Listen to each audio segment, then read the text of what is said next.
الحمد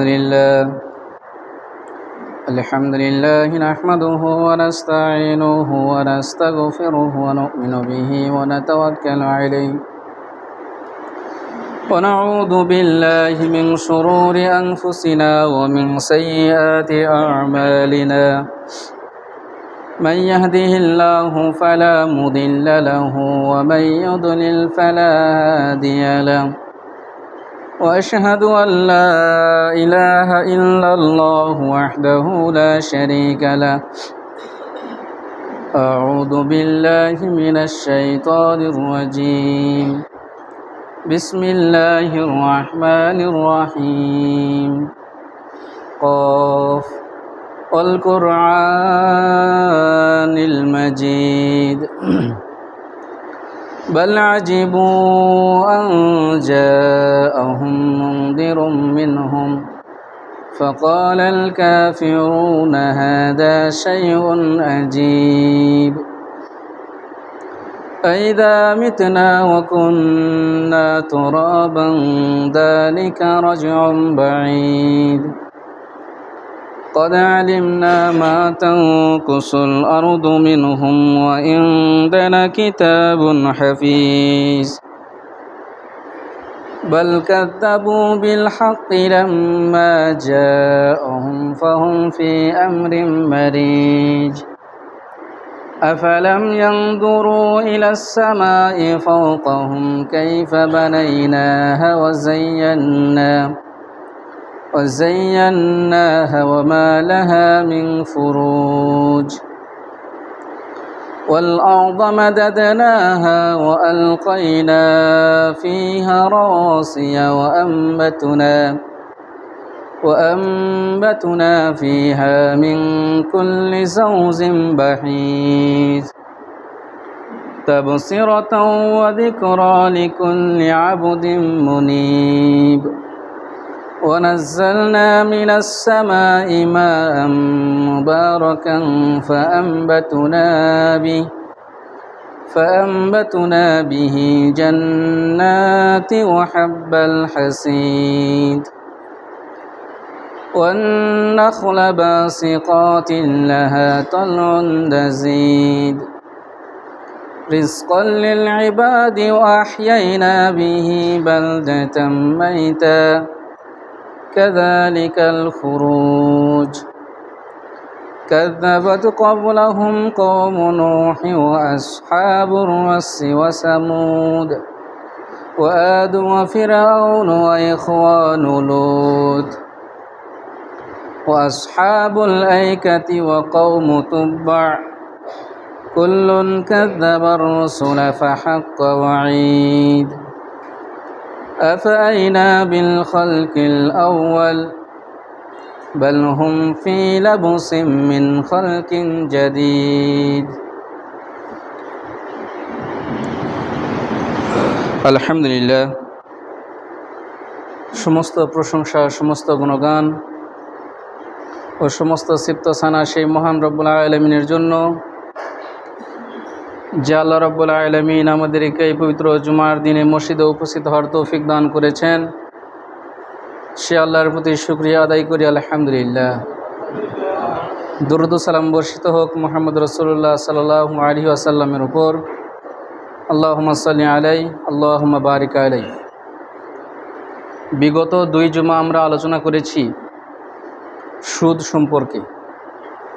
আরও কিছু আলোচনা বাকি রয়েছে, আমরা আগামীতে কখনো আলোচনা করার চেষ্টা করব ইনশাআল্লাহ।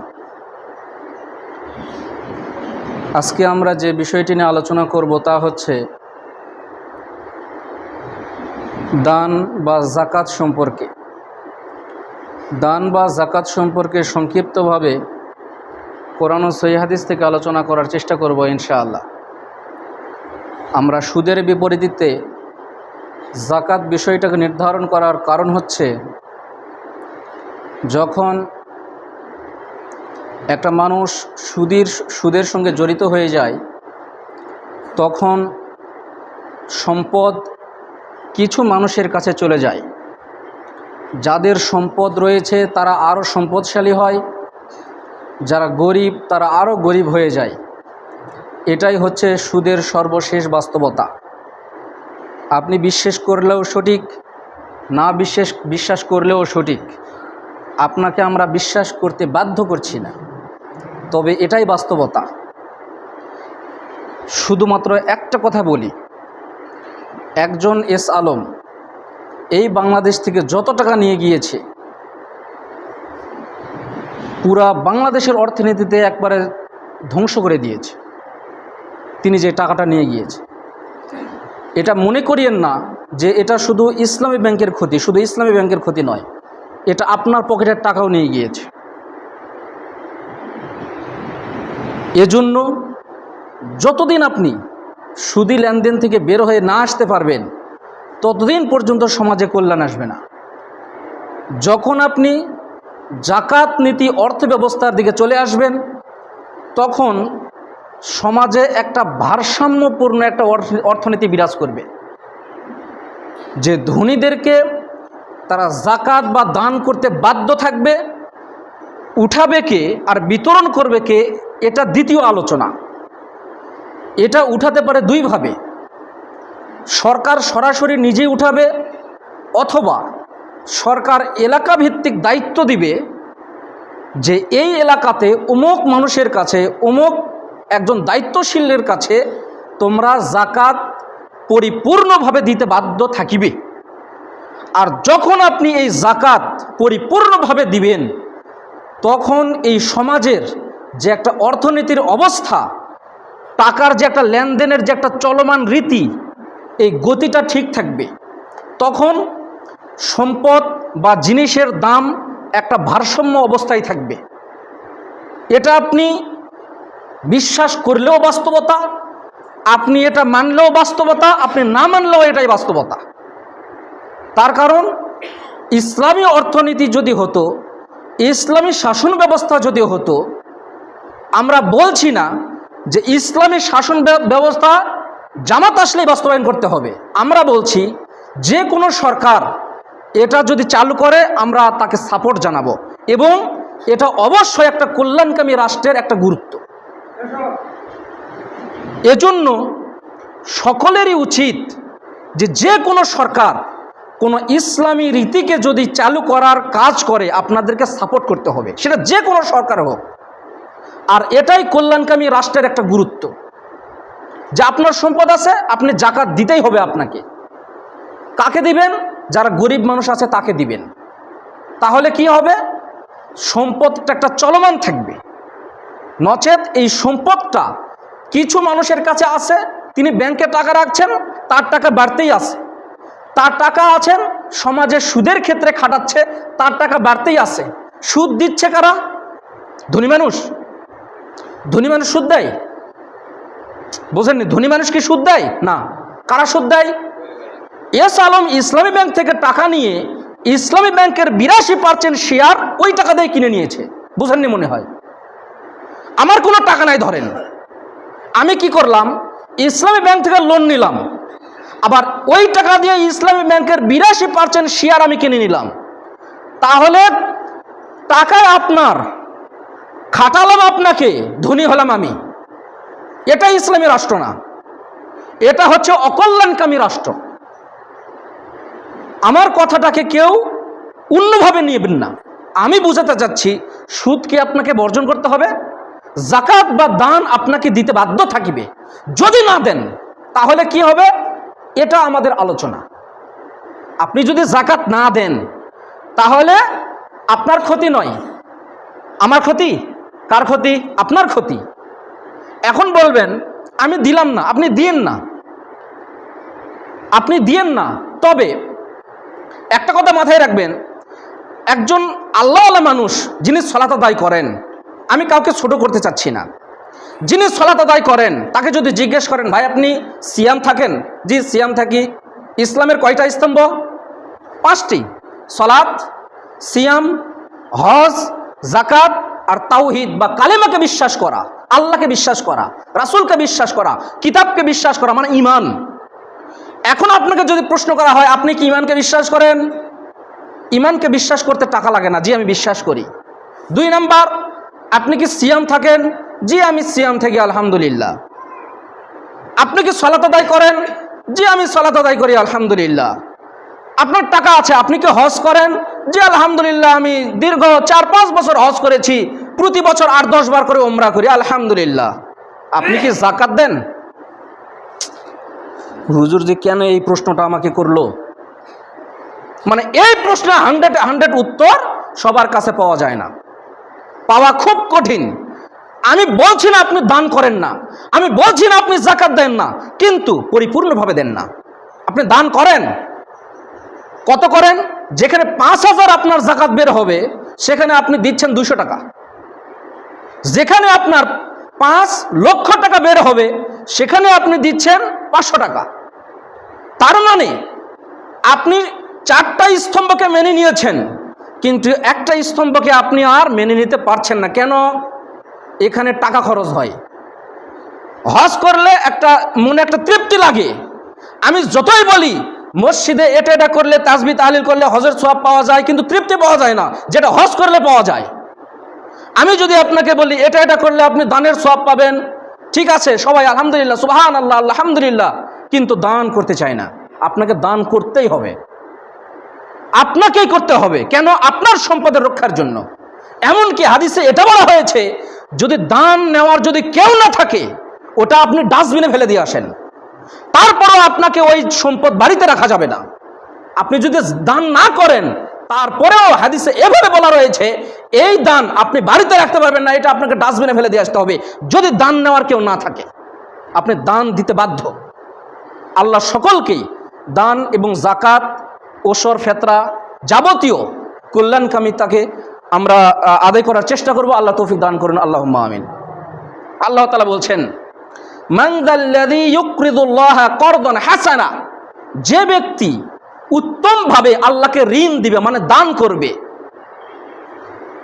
তারপরে বলছেন, ওয়াল্লাহু ইয়াকবিজু, শুনে রাখো, আল্লাহ তোমাদের সম্পদকে বেশি করে দেন, চাইলেই বেশি করে দেন।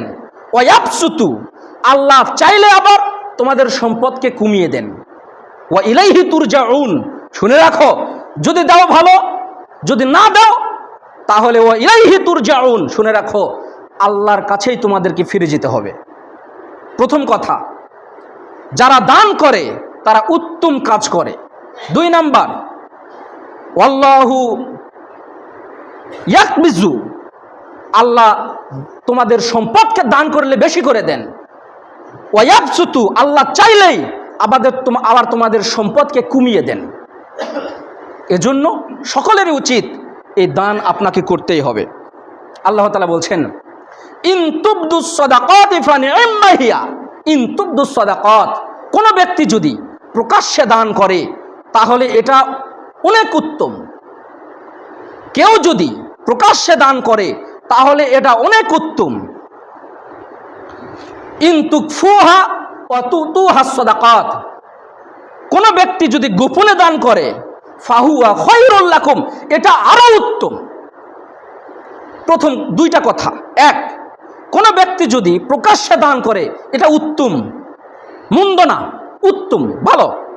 তার কারণ কারো অন্তরে যদি রিয়া বা লোক দেখানো কাজ যদি না থাকে, তাহলে এই দান করার মাধ্যমে আপনি যদি প্রকাশ্যে দান করেন, আপনার দেখা দেখি, ধরে নেন মসজিদের ফ্যান লাগবে, বলা হলো যে আপনারা 5টা ফ্যান লাগবে, কে দিবেন? একজন ভাই দাঁড়িয়ে বললেন আমি দিব, কিন্তু তার ভেতরে রিয়া নেই, লোক দেখানো নেই, আল্লাহ সন্তুষ্টির জন্য সে দিয়েছেন, তিনি দিয়েছেন। তার দেখা দেখি আরো 2জন চাবে যে আমি একটা দেই। এভাবে প্রকাশ্যে এটা করা যায়, উত্তম। তবে তোমরা যদি গোপনে করো আল্লাহকে সন্তুষ্ট করার জন্য, এটা আরো উত্তম। তারপরে বলছেন, ওয়া ইউকাফিরু আনকুম মিন সাইয়্যাত, আল্লাহ তোমাদের এই দান করার মাধ্যমে আল্লাহ তোমাদের গুনাহ খাতাগুলোকে মাফ করে দিবেন। যদি তোমরা কি করো? দান করো, তাহলে আল্লাহ তোমাদের গুনাহ খাতাগুলোকে কি করবেন? আল্লাহ মাফ করে দিবেন। আল্লাহু বিমা তা'মালুনা খবীর, প্রকাশ্যে দান করো আর গোপনে দান করো, তবে একটা জিনিস তুমি নিশ্চিত হয়ে থাকো, আল্লাহ সব বিষয়ে জানেন। আপনি কিভাবে দান করছেন এটা আল্লাহ অবশ্যই পরিপূর্ণভাবে জানেন। আপনি দান না করলেও আল্লাহর কাছে যেতে হবে, না করলেও আল্লাহর কাছে যেতে হবে, কিন্তু আপনার সম্পদ আপনার, দিতে খুব কষ্ট লাগে, কিন্তু আপনি দান করতে বাধ্য। এটা আপনারই উপকারের জন্য আপনি দান করছেন, আপনার সম্পদের রক্ষার জন্য, যেটা সামনে বিস্তারিত আলোচনা আসবে। আবু হুরায়রা রাদিয়াল্লাহু তাআলা আনহু থেকে বর্ণিত, তিনি বলছেন, আল্লাহ নবী বলছেন, আন্না রাজুলান আতান নবিয়্যা সাল্লাল্লাহু আলাইহি ওয়াসাল্লাম। লম্বা একটা হাদিস, আমি হাদিসের সারমর্মটা একটু বলে নেই, তারপরে হাদিসটা বলি, তাহলে বুঝে আসবে ভালো করে। একজন ব্যক্তি আল্লাহ নবীর কাছে আসলেন। তখন আল্লাহ নবী বললেন, তিনি যেহেতু মেহমান, আল্লাহ নবী একজন সাহাবীকে পাঠালেন, যাও আমার বাড়িতে যাও, কোনো খাবার আছে কিনা দেখো। আল্লাহ নবীর স্ত্রীগুণ বললেন, না, আমাদের বাড়িতে কোনো খাবার নেই। তখন আল্লাহ নবী এভাবে ঘোষণা করলেন যে, এমন কেউ আছো যে এই মেহমানকে তোমরা মেহমানদারি করাবা? তখন আবু তালহা রাদিয়াল্লাহু তাআলা আনহু দাঁড়িয়ে গেলেন, আল্লাহর নবী, আমার গায়ের লোমগুলো খাড়া হয়ে যাচ্ছে। আবু তালহা রাদিয়াল্লাহু তাআলা আনহু বললেন, আল্লাহর নবী, আমি এই ব্যক্তির মেহমানদারি করব, আমি তাকে খাওয়াবো, উপস্থিত আমি তাকে খাওয়াবো। তখন আবু তালহা রাদিয়াল্লাহু তাআলা আনহু বাড়িতে গেলেন, তার স্ত্রীকে গিয়ে বললেন, স্ত্রী, বাড়িতে কি কোনো খাবার আছে? তো বলছে, তেমন তো কোনো খাবার নেই, শুধু বাচ্চাদের জন্য একটু খাবার আছে। তখন আবু তালহা রাদিয়াল্লাহু তাআলা আনহু বললেন যে, ঠিক আছে, তুমি খাবারগুলোকে প্রস্তুত করো, বাতিগুলোকে জ্বালিয়ে দাও, বাচ্চারা খেতে চাইলে তাদেরকে ঘুমিয়ে দাও, কৌশলে তাদেরকে ঘুমিয়ে দাও। আবু তালহা রাদিয়াল্লাহু তাআলা আনহুর স্ত্রী খাবার প্রস্তুত করলেন, মানে খাবারগুলো কি করলেন, মেহমানের সামনে উপস্থিত করলেন, তারপরে বাতিটা নিভিয়ে দিলেন, বাচ্চাদেরকে ঘুমিয়ে দিলেন। আর আবু তালহা রাদিয়াল্লাহু তাআলা এবং তার স্ত্রী এমন একটা ভাব করছে, মুখে শব্দ করছে, যে মনে হচ্ছে যে তারা খাচ্ছে। মেহমানের সামনে দিয়েছে, কিন্তু তারা মূলত খাচ্ছে না, তারা এমন একটা ভান করছে, মুখের শব্দ করছে যে তারাও খাচ্ছে, তখন খাবার তো অল্প, বাচ্চাদের জন্য হালকা একটু আছে। তখন এই জিনিসটা দেখে আল্লাহ তাআলা সেই আসমান থেকে হেসে দিয়েছে। তখন সকালে যখন আল্লাহ নবীর সামনে গিয়েছেন, আল্লাহ নবী জিজ্ঞেস করছেন, আবু তালহা, তুমি রাতে কি এমন ঘটিয়েছ যে তোমার কাজকর্ম দেখে আল্লাহ সন্তুষ্ট হয়েছেন এবং হেসে দিয়েছেন, এবং তোমারই জন্য আল্লাহ একটা আয়াত নাজিল করে দিয়েছেন। এটা হলো হাদিস। আমি বুঝালাম এই কারণে যে হাদিসটা এখন আমি বললে আরো ক্লিয়ার করে আপনি বুঝবেন। আন্না রাজুলান আতান নবিয়্যা সাল্লাল্লাহু আলাইহি ওয়াসাল্লাম, একজন ব্যক্তি আল্লাহর নবীর সামনে আসলেন। ফাবাসা ইলা নিসাই, আল্লাহ নবী একজন লোককে পাঠালেন তার স্ত্রীর কাছে। তার মানে হাদিস থেকে একটা কথা বোঝা যাচ্ছে, আপনার স্ত্রী যদি পর্দাও করে, তারপরেও বিশেষ প্রয়োজনে কাউকে বাড়িতে পাঠানো যায়, যে পর্দার সহিত কোনো কিছু নিয়ে আসার জন্য, এটা জায়েজ। বুঝতে পেরেছেন কথাটা? তখন দিয়ে বলছেন, মানা আনা ইল্লাল মা, আমাদের বাড়িতে পানি ছাড়া কোনো খাবার নেই, আমাদের বাড়িতে পানি ছাড়া কোনো খাবার নেই। তখন আল্লাহ নবী বললেন, মান ইয়াজুম্মু আও ইউজিফু হাযা, এমন কোন ব্যক্তি রয়েছে যে এই মেহমানকে খাওয়াবা? ফাকালা রাজুলুন মিনাল আনসার, তখন আনসারের একজন ব্যক্তি দাঁড়িয়ে বললেন, আল্লাহ নবী, আমি খাওয়াবো। ফান্তালাকা ইলা নিসাই, আর এই আনসার ব্যক্তি হচ্ছেন আবু তালহা রাদিয়াল্লাহু তাআলা আনহু। ফান্তালাকা ইলা নিসাই, অতঃপর তিনি তার স্ত্রীর কাছে গেলেন, তারপর বললেন, আকরিমি যায়ফা রাসূলিল্লাহ সাল্লাল্লাহু আলাইহি ওয়াসাল্লাম, স্ত্রী, এই যে আল্লাহর নবীর এই মেহমানটা, একে সম্মান করতে আল্লাহ নবী বলেছেন, এখন আমাদেরকে সম্মান করতে হবে, তো বাড়িতে কি কোনো খাবার আছে? জিজ্ঞেস করছে স্ত্রীকে।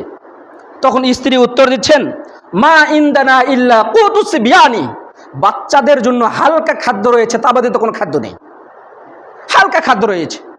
তখন বলছেন, হাই তো আমাকে, স্ত্রী, তুমি খাদ্যটা প্রস্তুত করো, খাদ্যটা মেহমানের সামনে নিয়ে আসো। ওয়াসবাহি সিরাজাকে, বাতিটা জ্বালাও। ও নাউমি সিবিয়ানাকে, তুমি বাচ্চাদেরকে ঘুমিয়ে দাও, যদি তারা খাবার চায়। স্ত্রী তার কথা মতো খাবার মেহমানের সামনে নিয়ে আসলেন, বাতিটা নিভিয়ে দিলেন, এবং বাচ্চারা যখন কাঁদতে লাগলো, বাচ্চাদেরকে ঘুমিয়ে দিলেন। ফালাম্মা আসবাহা গাদান ইলা রাসূলিল্লাহি সাল্লাল্লাহু আলাইহি ওয়াসাল্লাম, এটা হলো রাতের ঘটনা। যখন সকাল হয়েছে, তখন আল্লাহ নবীর সামনে তিনি উপস্থিত। পরের দিন তখন আল্লাহ নবী বললেন, জহিকাল্লাহুল লাইলাতা আও আজিবা, হে আবু তালহা, তুমি কি এমন কাজ করেছো যার কারণে আল্লাহ তোমার কাজ থেকে হেসে দিয়েছেন, আনন্দ পেয়েছেন, আল্লাহ খুশি হয়েছেন এবং আশ্চর্য হয়েছেন যে এরকম কাজ করতে পারে। কি একটা আনন্দের খবর যে আমার বান্দা, তার বাড়িতে খাদ্য নেই, কত কলা কৌশলে মেহমানদারি করছে। তারপরে বলছেন, তারপরে আল্লাহ তাআলা আয়াতটা নাজিল করে দিলেন, ওয়ায়ুসিরুনা আলা আনফুসিহিম, যারা তাদের অন্তরকে কার্পণ্য থেকে মুক্ত করলো, যারা তাদের অন্তরকে কার্পণ্য থেকে মুক্ত করলো, তারাই সফলকাম। তার মানে আপনার অন্তরের যে কার্পণ্যটা, অন্তরের যে, আমাদের বাড়িতে কত রান্না হয় না, অনেক রান্না হয়, কিন্তু একটা কথা মনে রাখবেন, কেউ যদি ছলনা করেও এসে, কেউ যদি মিথ্যা কথা বলেও এসে আপনার বাড়িতে যদি কোনো খাবার চায়, কমপক্ষে আপনি তাকে খাবার না খাওয়ায়ে আপনার বাড়ির বারান্দা থেকে তাকে চলে যেতে দিন না। এটা প্রতিটি মানুষের উচিত। এবং অন্য হাদিসগুলো থেকে প্রমাণিত হয় যে একজনের খাদ্য দুজনের জন্য যথেষ্ট যদি পরিবেশ এমন হয়, দুজনের খাদ্য তিনজনের জন্য যথেষ্ট যদি পরিবেশ এরকম হয়, তিনজনের খাদ্য চারজনের জন্য যথেষ্ট যদি পরিবেশ এরকম হয়, আলহামদুলিল্লাহ, আপনারা যে খাবারটা দেন 2-3 জন খাবার খেতে পারবে। আপনারা যে রান্নাটা করেন 2-3 জন খেতে পারবে। কিন্তু যদি কোনো রকম করে বুঝতে পারেন খাবার চাইতে গেছে, বলছে খাবার এখনো রান্না হয়নি, আপনি তাকে কলা কৌশলে চলে যেতে দিচ্ছেন যে আপনি চলে যান, খাবার এখনো রান্না হয়নি। এই কাজটা করিয়েন না। আপনার বাড়িতে যা রয়েছে, শুধু দান করা মানে শুধু টাকা দান করা নয়। অনেকে মনে করে শুধু দান করা মানে কি টাকা দান করা, না। আপনি যদি কাউকে কাজের মাধ্যমে যদি সহযোগিতা করেন, এটাও একটা দান। মসজিদের কাজ হচ্ছে, সবাই টাকা দিচ্ছে, একজন ব্যক্তি পিছনে কোনায় দাঁড়িয়ে রয়েছে, বলছে আমার তো টাকা নেই, তো আমি একদিন কাজ করে দিব, একদিন কাজ করলে 700 টাকা, বলছে ওই আমি টাকাটা নিব না। এটাও একটা দান। আপনি কি মনে করছেন শুধু টাকায় দান করা? কত মানুষ রয়েছে যে মানুষকে সহযোগিতা করছে, বহু মানুষ এরকম রয়েছে। একটা কাজ করতে গিয়েছেন, আপনি কাজ করতে পারছেন না, সবাই কত টাকা চাচ্ছে, আপনি বলছেন ভাই আসেন, আপনি তো নিরীহ মানুষ, আমি আপনাকে ফ্রি কাজটা করে দেব।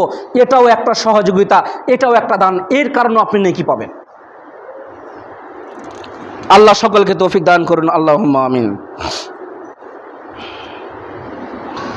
মারসাদ ইবনে আব্দুল্লাহ রাদিয়াল্লাহু তাআলা আনহু থেকে বর্ণিত, তিনি বলছেন, আল্লাহ নবী বলছেন, ইন্না জিল্লাল মুমিনি ইয়াউমাল কিয়ামাতি সাদাকাতুহু, নিশ্চয় কিয়ামতের দিন আপনাকে যে জিনিসটা ছায়া দিবে সেটা হচ্ছে আপনার দান।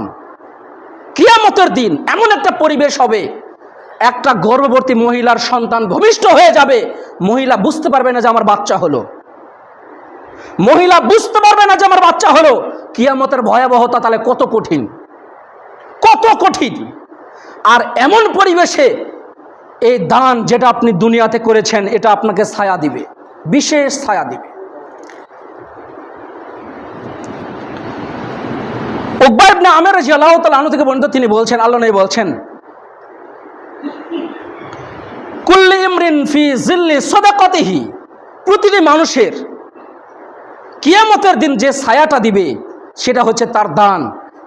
আর সেটা কতদিন পর্যন্ত দিবে? যতদিন পর্যন্ত বিচার ফায়সালা শেষ না হয়েছে। যতক্ষণ পর্যন্ত বিচার ফায়সালা শেষ না হয়েছে, ততদিন পর্যন্ত এই দান যেটা আপনি করেছেন এটা আপনাকে ছায়া দিবে। আব্দুল্লাহ ইবনে মাসউদ রাদিয়াল্লাহু তাআলা আনহু থেকে বর্ণিত, তিনি বলছেন, আল্লাহ নবী বলছেন, আইয়ুকুম মালু ওয়ারিসি আহাব্বু ইলাইহি মিন মালি, তোমাদের মধ্যে এমন কে রয়েছে যে যারা নিজের সম্পদের চেয়ে অন্যের সম্পদকে বেশি ভালোবাসো? আল্লাহ নবী সাহাবাদেরকে প্রশ্ন করছেন যে তোমাদের মধ্যে এমন কে রয়েছে যে যারা নিজের সম্পদের চেয়ে অন্যের সম্পদকে বেশি ভালোবাসো? সাহাবীগণ বলছেন, মা মিন্না আহাদুন ইল্লা মালি আহাব্বু ইলাইহি মিন মালি। আল্লাহ নবী, আমাদের মধ্যে এমন কেউ নেই যে নিজের সম্পদের চেয়ে অন্যের সম্পদকে বেশি ভালোবাসে। উদাহরণটা কেমন? আপনি একজনের বাড়িতে গেলেন সাইকেল নিতে, যে ভাই আমি একটু অমুক জায়গাতে যাব। আমাদের ছাত্র জীবনের ঘটনা, যে অন্যের সাইকেল যখন পাইতো, গ্যাপ ট্যাপ বলে না, বিভিন্ন ভাঙ্গা রাস্তা, ওগুলো দেখে না, ধুম ধাক্কা হুট করে এসে সাইকেলে থুয়ে দিচ্ছে। সাইকেল যে পাংচার হয়ে গেছে বা টিউব যে হয়ে গেছে ওটাও বলে না, যে পাম্প চলে গিয়েছে। মানে কি হয়েছে, সাইকেলটা গিয়ে কি করেছে, ভাষাটা পাংচার হয়ে গিয়েছে। মানে এটাও বলে না যে পাংচার হয়ে গিয়েছে। তার মানে কি, ওটা যদি নিজের সাইকেল হতো, এখানে রাখার আগে আগে মেকারের কাছে নিয়ে যেত, যে আগে ঠিক করে তারপরে নিয়ে আসে। তার মানে নিজের সম্পদকে সবাই ভালোবাসে, নিজের সাইকেলটাকে খুব যত্ন করে রাখে, হুন্ডাটাকে খুব যত্ন করে রাখে। কেন? নিজের পোশাকটাকে মাঝে মধ্যে ধোয়াধাই করে। কেন? নিজের। তখন বলছে ফাইন্না মালাহু মা কদ্দামা, হে সাহাবীরা শুনে রাখো, তোমাদের সম্পদ হচ্ছে সেটাই যেটা তোমরা দান করেছো। কেন? কিয়ামতের মাঠে তোমরা পাবা।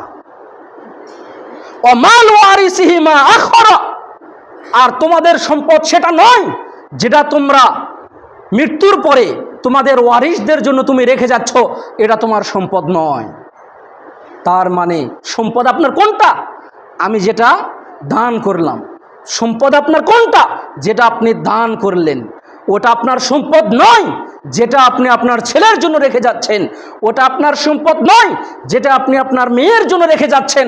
ওটা আপনার সম্পদ নয় যেটা আপনি আপনার স্ত্রীর জন্য রেখে যাচ্ছেন, পিতামাতার জন্য রেখে যাচ্ছেন। আমি বলছি না পিতামাতার জন্য রেখে যাওয়া হারাম, আমি বলছি না সন্তানের জন্য সম্পদ রেখে যাওয়া হারাম, আমি বলছি না মেয়ের জন্য সম্পদ রেখে যাওয়া হারাম, আমি বলছি না স্ত্রীর জন্য সম্পদ রেখে যাওয়া হারাম। আমি আপনাকে বলছি যে আপনাকে দান করতে বাধ্য। কেন? এই দানটাই আপনার হচ্ছে নিজের সম্পদ। এই জন্য আপনাকে দান করতেই হবে, যে কোনো মূল্যে আপনাকে দান করতে হবে, দান করতেই হবে আপনাকে। কেন? এটা নিজের উপকারের জন্য আপনাকে করতে হবে, আমার উপকারের জন্য নয়। আপনি দান করলে আমার চারানো উপকার হবে না, আপনি দান করলে আপনার উপকার হবে। আপনার কবরের আযাব মাফ হবে যদি আপনি দান করেন, আপনার কবরের তাপকে নিভিয়ে দিবে যদি আপনি দান করেন। আপনার যে জিনিসটা মৃত্যুর পরেও আপনি সওয়াব পাবেন সেটা আপনি যদি দান করেন। মারা গিয়েছেন তারপরেও সওয়াব পাবেন। কেন? মসজিদে একটা ইট দান করে গিয়েছে, এটা হলো আপনার সম্পদ। যতদিন এই মসজিদ, আজ থেকে কতদিন আগে তৈরি হয়েছে, 30-40 বছর আগে, যারা দান করে গেছে 1 টাকা, তারা আজ পর্যন্ত যদি মৃত্যুবরণ করে তারা এখনো পর্যন্ত সওয়াব পাচ্ছে। যদিও তারা গুনাহগার, যদিও তারা হয়তো ভুল ত্রুটি করেছে, কিন্তু এই সওয়াবটা তারা কিয়ামত পর্যন্ত পেতে থাকবে, যতদিন পর্যন্ত এই মসজিদ থাকবে, যতদিন পর্যন্ত এই মসজিদে ইট থাকবে। এজন্য কোনো দানকে ছোট করে দেখিয়েন না। আল্লাহ সকলেই তৌফিক দান করুন, আল্লাহুম্মা আমিন।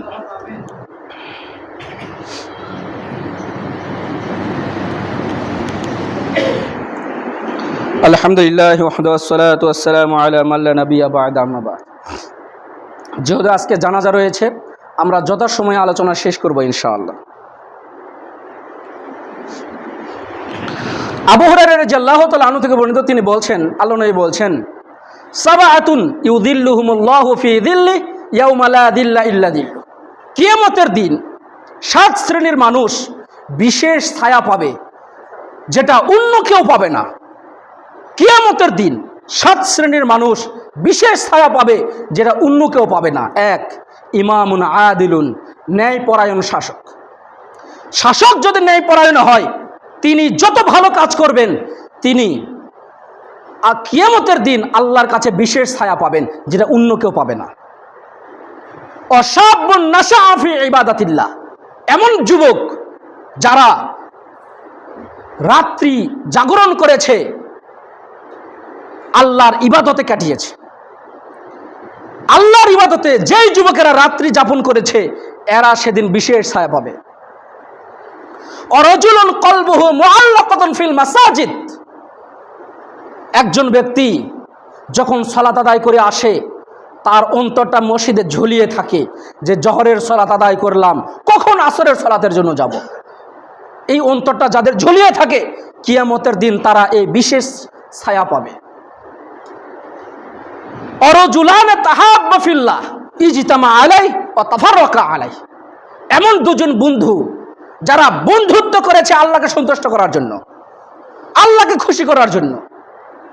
এমন দুজন বন্ধু যারা বিচ্ছিন্ন হয়েছে, যারা একজন আরেকজনকে দেখতে পারে না, কেন? আল্লাহকে সন্তুষ্ট করার জন্য। আপনার সঙ্গে আমার বন্ধুত্ব কেন? আল্লাহকে সন্তুষ্ট করার জন্য। আপনার সঙ্গে আমি শত্রুতা কেন? আল্লাহকে সন্তুষ্ট করার জন্য যদি হয়, এই ব্যক্তি আল্লাহর বিশেষ ছায়া পাবেন সেদিন। অরাজুলুন যাকারাল্লাহু খালিয়ান ফাফাযাত আইনাহু। এমন ব্যক্তি যখন সে একাকী থাকে তখন আল্লাহর ভয়ে তার অন্তরটা কাঁদে, আল্লাহর কাছে বিশেষভাবে দোয়া করে, আল্লাহ তোমার কাছে এটা চাই, আল্লাহ তোমার কাছে এটা চাই না, আল্লাহ তোমার কাছে এটা নিরাপত্তা চাই, আল্লাহ এই ভুলটা করেছে, আল্লাহ আমাকে গুনাহ খাতাগুলোকে মাফ করে দিন। এই বলে যারা কান্না করে, এই ব্যক্তিরা কিয়ামতের দিন বিশেষ ছায়া পাবে। তারপরে অরাজুলুন দাআতহু ইমরাতুন যাতা শারাফিন ওয়া হাসাবিন ফাকালা ইন্নী আখাফুল্লাহ। এমন ব্যক্তি, এমন যুবক, যেই যুবককে একটা সুন্দরী রমণী এসে বলছে যে চলো আমরা দুজন অন্যায় কাজে লিপ্ত হই। এই পুরুষ এমন পুরুষ যে বলছে না, আমি এই কাজটা করব না, আমি আল্লাহকে ভয় করি। ফাকালা ইন্নী আখাফুল্লাহ, তুমি সরে যাও, আমি আল্লাহকে ভয় করি, আমি এই কাজ করতে পারবো না। যদিও নিজেকে কন্ট্রোল করা অনেক কঠিন। সর্বশেষ আমার বিষয়ের সঙ্গে যেটা মিল, অরাজুলুন তাসাদ্দাকা বিসাদাকাতিন ফাআখফাহা হাত্তা লা তা'লামা শিমালুহু মা তুনফিকু ইয়ামিনুহু। এমন ব্যক্তি, যে ব্যক্তি 1 টাকা দান করে, এমন কি ওই 1 টাকা দান করার সময় ডান হাত কি দান করলো বাম হাত জানে না। মানে হয় গোপনে দান করলো, না হলে যা আছে দিয়ে দিলাম, যা আল্লাহ রাস্তায় দিয়ে দিলাম, যাও। পকেটে কি আছে দেখলাম না, হিসেবে বাজার করে এসেছি। অনেকে বলবেন পকেটে কয় টাকা থাকে, জানেই তো না। বাজার করে এসেছেন, ওখানে কয় টাকা, এখানে কয় টাকা খরচ করেছেন, পকেটে কয় টাকা আছে আপনার হিসাব নেই। বাড়িতে গিয়ে হয়তো হিসাব করবেন। হঠাৎ একজন নিরীহ মানুষ আপনার কাছ থেকে চাচ্ছে, আপনার মনে হলো যে না, তার বেশি একটু টাকা পালে সে তার উপকার হবে, ঠিক আছে আমি দিয়ে দিলাম, যাও আলহামদুলিল্লাহ। এই ব্যক্তি হচ্ছে আল্লাহর বিশেষ ছায়া পাবে। আমি আজ পর্যন্ত ফুটবল খেলা প্রায় শেষের দিকে, আজ পর্যন্ত আমি একদিনও বলিনি ফুটবল খেলা সম্পর্কে। তবে একটা কথা মানুষকে আমাকে ব্যথা দেয়, 2-1টা কথা। গত বিশ্বকাপেও খেলা দেখিনি, যদিও খেলা দেখা আমার পছন্দ না। মানুষ ক্রিকেট খেলা অনেকে বোঝে, বেশিরভাগই বোঝে না ক্রিকেট খেলা। কিন্তু ফুটবল খেলা এমন যে না বুঝলেও দেখে, প্লেয়ার না চিনলেও দেখে, শুধু দেখে খেলাকার। তোমরা হাসছো কেন? তোমরা হাসতেছো কেন? আমি হাসার কথা বললাম, হাসতেছো কেন? যদি হাসো তাহলে বাইরে থাকবে সামনের জুমা থেকে। তোমরা এই গ্রামের নাকি আমি জানি না। একবার শুরুর থেকে হাসতেছো তোমরা দুজনে। আমি কেন হাসার ওয়াজ করতেছি?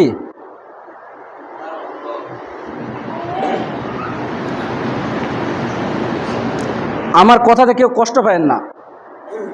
আমার কোনো এক জায়গায় দিনাজপুরে একটা জুমাতে একটা কমিটির একটা লোককে কয়েক জুমা আমি নিষেধ করেছি, বাহিরেও নিষেধ করেছিলাম যে ভাই দেখেন খুতবা চলাকালীন আপনি হতে পারেন আপনি অন্য বিষয় নিয়ে হাসতেছেন, কিন্তু এটা খুতবাতে ব্যাঘাত ঘটে। এজন্য আমার ওখান থেকে মসজিদে চাকরি গিয়েছিল, যাক সমস্যা নেই, কিন্তু তারা জীবনে মনে রাখবে। তারা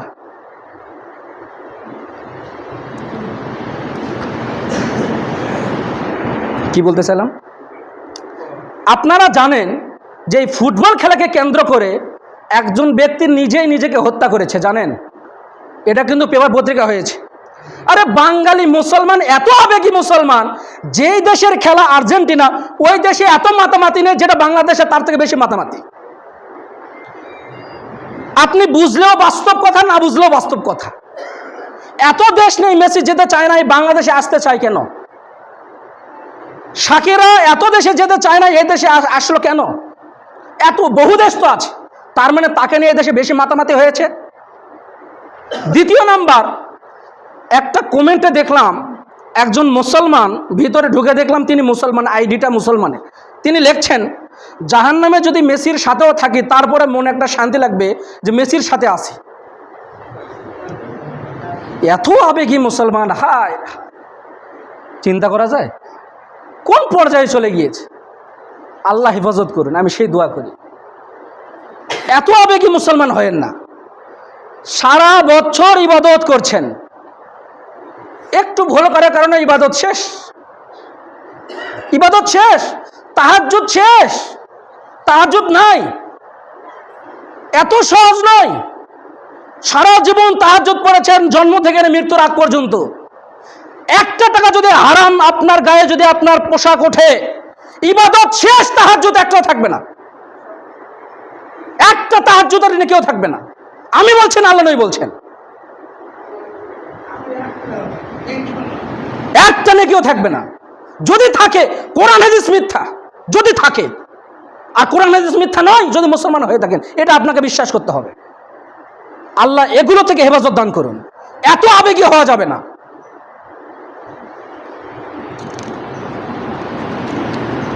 আর সময় শেষ। আমার কথাতে কেউ কষ্ট পায় না। বললে বহু কড়া কড়া কথা বলা যাবে, অনেক কড়া কড়া কথা বলা যাবে, কিন্তু এত বলার প্রয়োজন নেই। যদি ইমানদার ব্যক্তি যদি বোঝে, তাহলে একটু হালকা কথাতেই সে বুঝে যাবে। এমন না যে এই খেলা না দেখলে আপনার পেটের ব্যথা হজম হবে না। যদিও আবেগ, আপনার দেখা দেখি ছোট বাচ্চাগুলো শিখছে, আপনার দেখা দেখি ছোট বাচ্চাগুলো শিখছে, এটাই বাস্তব। যদি আপনি না দেখতেন বাড়িতে, তাহলে আপনার ছেলেটা ওটা শিখতো না। এটাই বাস্তবতা। কেন আমি দেখিনি? আমার কি পেটের ব্যথা হজম হয়নি? আপনিও চেষ্টা করেন, আপনিও পারবেন ইনশাআল্লাহ। যদিও খেলা দেখা থেকে বিরত থাকা অনেক কঠিন, আমি এটা বিশ্বাস করি। তার কারণ কয়েকটা জিনিসের তৃপ্তি লাগে, তার মধ্যে একটা হলো ফুটবল খেলা, নাচ গান, একটু ভালো লাগে। পাতা খেলা, শিরকি কাজ। এই যে পাতা খেলা এখন বিভিন্ন জায়গায় হচ্ছে শিরকি কাজ, নেকিগুলো সব বরবাদ হয়ে যাচ্ছে আপনাদের। তারা কাজ করে আপনার হারাম কাজ করছে, আপনি দেখে হারাম কাজ করছেন, নেকিগুলো সব বরবাদ করে দিচ্ছেন। আল্লাহ হেফাজত করুন। আল্লাহুম্মা আমিন। আল্লাহুম্মা সাল্লি আলা মুহাম্মদ ওয়া আলা আলি মুহাম্মদ কামা সাল্লাইতা আলা ইব্রাহিম ওয়া আলা আলি ইব্রাহিম ইন্নাকা হামিদুম মাজিদ। আল্লাহুম্মা বারিক আলা মুহাম্মদ ওয়া আলা আলি মুহাম্মদ কামা বারাকতা আলা ইব্রাহিম ওয়া আলা আলি ইব্রাহিম ইন্নাকা হামিদুম মাজিদ। আল্লাহুম্মা আনসুরিল মুসলিমিনা ফি কুল্লি মাকান। আল্লাহুম্মা ইজজিল ইসলাম ওয়াল মুসলিমিন। ربنا آتنا في الدنيا حسنة وفي الآخرة حسنة وقنا عذاب النار. ربنا ظلمنا أنفسنا وإن لم تغفر لنا وترحمنا لنكونن من الخاسرين. رب ارحمهما كما ربياني صغيرا. رب ارحمهما كما ربياني صغيرا. اللهم أجرنا من النار. اللهم أجرنا من النار. سبحانك اللهم وبحمدك أشهد أن لا إله إلا أنت أستغفرك وأتوب إليك. السلام عليكم ورحمة الله وبركاته.